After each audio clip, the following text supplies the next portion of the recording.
Your Netaji and My Netaji, Daily Star writer. DHAKA, a political battle to appropriate the legacy of India's freedom struggle icon Netaji Subhas Chandra Bose is going on between Indian Prime Minister Narendra Modi's government and West Bengal Chief Minister Mamata Banerjee. Netaji, of course, is not the only nationalist personality over which the Indian political parties have bickered with each other to prove who is the true inheritor of their legacies. Over the years, BJP and Congress have also indulged in one-upmanship over the legacies of Mahatma Gandhi and Vallabhbhai Patel. In the latest battle, the Modi government first announced its decision to extend the country's Republic Day celebrations from January 23, birthday of Netaji, instead of the traditional January 24. Last year, the government had declared Netaji's birthday as Parakram Diwas. This was followed by Modi's announcement on January 21 that a grand granite statue of Netaji would be installed near the India Gate, and that until the statue is completed, there would be a hologram of the freedom fighter. Mamata Banerjee-led Trinamool Congress wasted no time in welcoming the decision,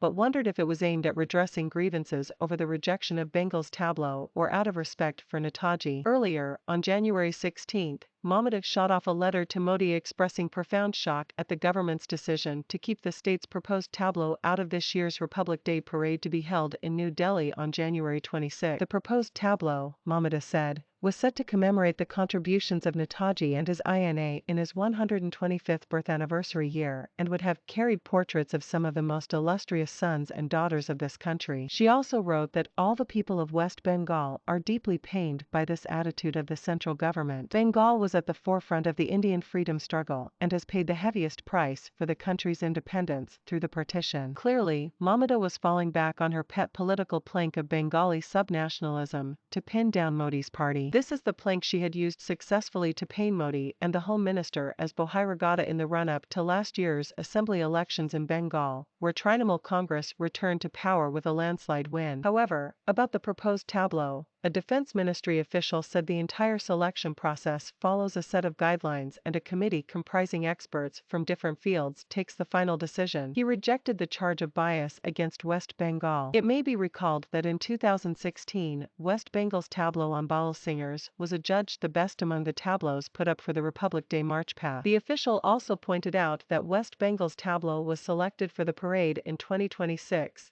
2017, 2019 and 2021. Apparently, due to the sensitivities of West Bengal as well as Tamil Nadu, whose tableau on a different subject also could not make the cut, Defense Minister Rajnath Singh in an unusual move wrote separate letters to Mamata and Tamil Nadu Chief Minister M.K. Stalin, explaining why the two tableaus were not chosen for this year's parade. Seeking to make political capital out of the rejection, the Mamata government is now reportedly planning to use it in the state-level event to be held in Kolkata. Political analysts say this would only amplify the rivalry between Modi and Mamata to appropriate the legacy of Netaji. It may be recalled that in one of the major events of 2021, Modi had set in motion the commemoration of the 125th birth anniversary year of Netaji Subhas Chandra Bose in Kolkata on January 23, and presided over the inaugural function of the Parakram Diwas celebrations at Victoria Memorial in Kolkata. Besides, to mark Netaji's return to India nearly 3 years after he had escaped from his house in Kolkata, the Defence Ministry dedicated Sankalp Smarak to the nation in Andaman and Nicobar Islands on December 29. It was on December 29, 1943 that Netaji, accompanied by some of his INA colleagues, flew to Port Blair in Andaman and Nicobar by a Japanese aircraft and, the next day, he hoisted the national flag for the first time on Indian soil. Netaji had escaped from British surveillance in Kolkata on January 21,